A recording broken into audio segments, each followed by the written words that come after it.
Hey, Ryan, we're in our second week of the series that we're in called Restoring the Foundation. And wanted to just say, what thoughts did you have after Sunday's message? What's on your mind? Yeah, so this week you were talking about healthy rhythms, and while it was a lot of bullet points, there was one in particular I wanted to talk about. But you went through and you said to have a healthy rhythm, you got to first start with the right desire, and there are right and wrong desires, and that's what I want to talk about. But then you have to have intention. Yeah, but You hold on. got you Before you said, jump into these, I have to admit, I've now developed that list a little bit better and yeah, come up with a nice acronym for people to remember. So for healthy rhythms, you got to have a good diet, DIETT. You ready for this? yeah, Started with desire, which you mentioned. Second one is intention. The third one is everyone is unique. So everyone's unique. The fourth one is trial and error, because you have to work at it, and not everything works for everybody. And then the fifth one is together. You need to be doing it with others. So see, for healthy rhythms, you need a good diet. and that's why you're the lead pastor.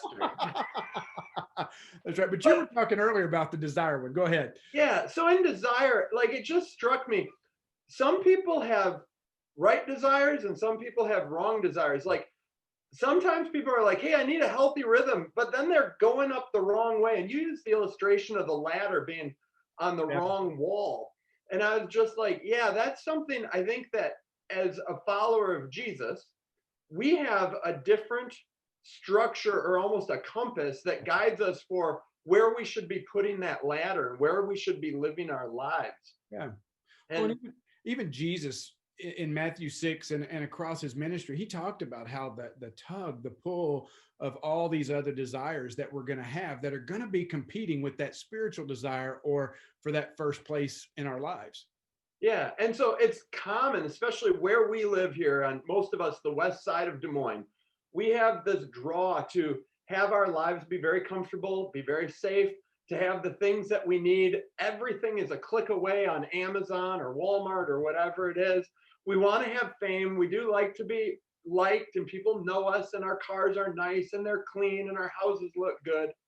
And we can, if we're get caught in the rat race, we end up spinning wheels trying to maintain all of this stuff. And that's when our rhythms get out of whack almost. Yeah, and I think the reason we wanted to approach this foundation series was to just remind people that those things are always going to be there.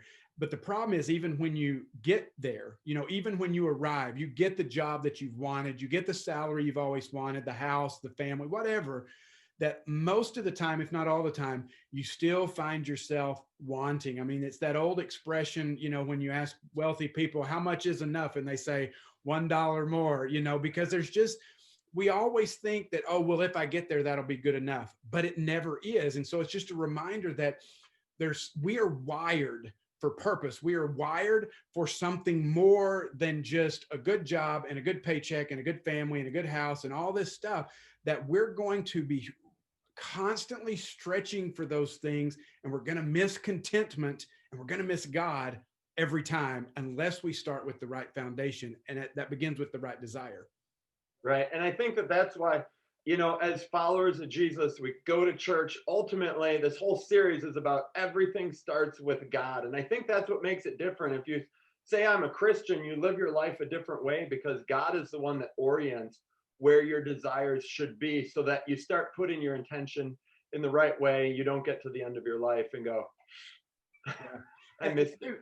And two, we want to remind people that, having a good job is not a sin.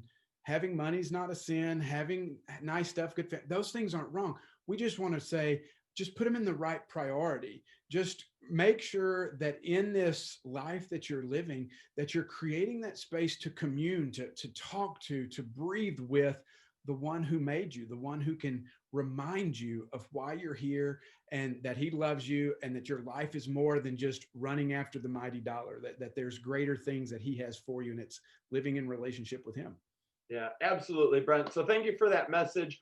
I hope all of you watching understand right now, while flipping the calendar doesn't do anything magical and changing your lives, it is a great time to maybe hit reset, evaluate some things in your lives, and say, okay, how can I put God as my foundation, and then establish a whole set of rhythms that allow you to have a healthy 2021.